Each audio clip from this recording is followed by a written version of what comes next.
Everybody loves to watch a bobber go under the water. It's an effective way to fish from a distance and still keep the bait off the bottom, right over the top of the fish. Oh, got one. All right. Nothing like watching the bobber going under.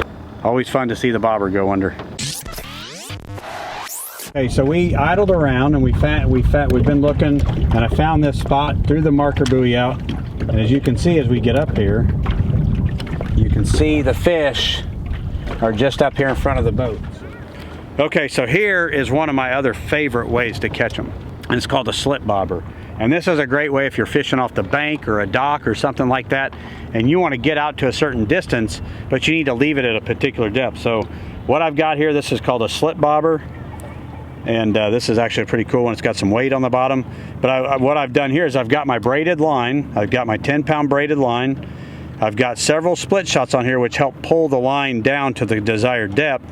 And I actually take a little swivel here. I think this is like a number 10 swivel, about a 12 or 14 inches of fluorocarbon line. And then I've got the Eagle Claw Gold Aberdeen hook here. But now what I mean by a slip bobber, here's the trick to this one. When you buy them, they have a knot of like thread that you buy, and it creates this little knot that you tie over your line, and you can set it at your desired depth. So we know at this spot the desired depth is 8 foot, but if you put the old-fashioned clip-on bobber 8 foot deep and try to cast it, it's nearly impossible, and you can't get very far distance. But this, what it does is it all slides down here as one little area, and it makes it really easy to cast, and you can throw it a long way. So what I'm going to do is I'm going to take this knot, I'm going to slide it up to that magic about 8 foot deep. Now let's stick a minnow on here. I've got my minnow here, got my little Eagle Claw Gold Aberdeen hook, and take the minnow and hook them through the bottom lips and come up the top lips. It's a really good way to keep them alive. Fish typically eat their prey head first, so guess what they're going to eat first. So just so you can see it, I'm going to put this in the water here, so as I cast this, it's going to hit the water, and then it's going to slide or fall all the way down to that knot, and then when it gets to that knot, it's going to stop.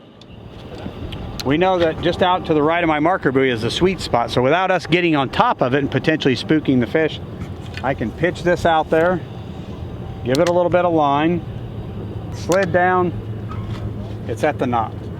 So now here I've got my slip bobber out there where it's about 8 foot deep, right where the fish are, and that way we're not out there over the top of them, which sometimes that could be a big deal. Or if you're, like I said, if you're fishing off of a dock, and let's say there's the sweet spot might be 15 or 20 feet off the dock, you can cast out here, and by using a slip bobber, it keeps it right over the top of those fish. And everybody loves to watch a bobber go under the water. There it is. Just don't need to set the hook real hard, but man, it's exciting when that thing goes under.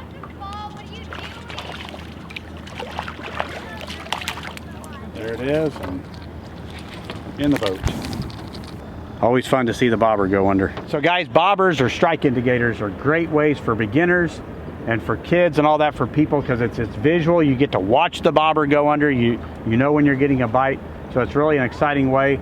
Plus, it's, like I said, it's an effective way to fish from a distance and still keep the bait off the bottom, right over the top of the fish. And basically, there's nothing you do other than be patient and let the fish come to the minnow. I mean, that's the key.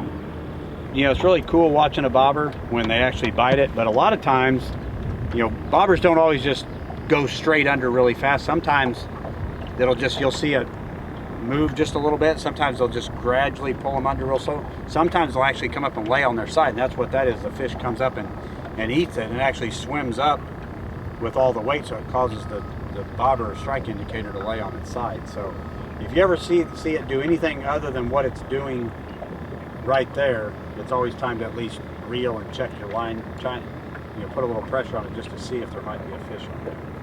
Oh, I got one. And sometimes you just never know that they're on there. A lot of times they'll just come up there, so it does count or help every once in a while to just see what's going on. Okay, so here's a cool little pointer and a good thing to remember about these Eagle Claw Gold Aberdeen hooks. So typically when you're crappie fishing, a lot of times you're fishing around brush piles and brush and all that. And that's kind of a neat thing. Crappie have very, very soft mouths, so it doesn't take a lot to set the hook on them. And here's another perk to these hooks is if you get in brush a lot of times, instead of breaking them off, if you just pull them a lot of times, it'll just bend your hook a little bit and you can just bend it back and you're good to go again. So, you know, the gold Aberdeen hooks, they'll bend fairly easy, but they're great for, a lot of times if you're hung up, if you just do a steady pull, a lot of times you'll get your hook back. But what we've got right here on the Panoptix, so my trolling motor's here and we're looking out approximately 10 feet in front of the boat, and these are the fish right here. You can clearly see them kind of up where the marker buoy is. We're still fishing underneath the boat right now, but I'm able to take this one and throw it, you know, maybe 25, 30 feet up in front of the boat and cover another part of the fishing hole here. But this allows me to throw in other areas where it might not be right under the boat, and those fish just happen to be up there 25 feet, 30 feet up in front of the boat. So bobber's a great way to get that thing out there away from the boat a little bit. So now I know my minnow should be right over the top of those fish. Oh, got one. All right.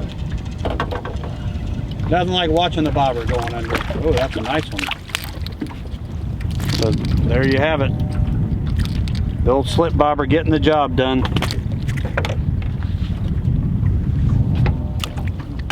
So we'll take this slip bobber, throw it right up there. That way we can stay away from these fish. We'll keep the boat away from them, but I know right up there where my slip bobber is are the fish. So this thing's sitting at the right depth, about 6 to 8 foot deep, maybe 7 foot. And we're just letting the minnow do its job over there. Kind of pretty neat too, and in a light chop like this, the bobber stays on the surface, so it's making that minnow move a little bit that way as well. And we just let the minnow do the work.